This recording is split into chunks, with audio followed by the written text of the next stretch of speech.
అపర్ణ అందరితో ఇలా అంటూ ఉంటుంది. రేపటిలోగా రాజు నిజమేంటనేది చెప్పాలి. బాబు గురించి అసలు నిజం చెప్పాలి.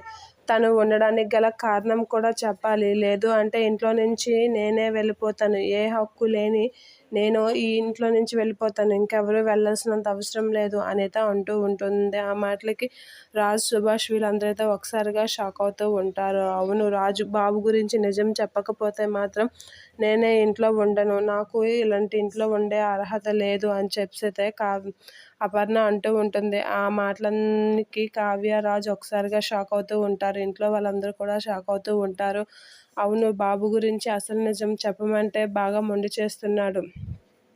వాడినే బయటకు పంపే బదులు నేనే బయటకు వెళ్ళిపోతాను. అసలు నిజం చెప్పడానికి రేపటిలోగే టైం ఉంది. లేదంటే నేనే ఇంట్లో నుంచి ఉండను అని చెప్పి అపర్ణదేవి అంటూ ఉంటుంది. ఆ మాటలకి సుభాష్ అయితే ఏం మాట్లాడకుండా అపర్ణకు అలా చూస్తూ ఉంటాడు.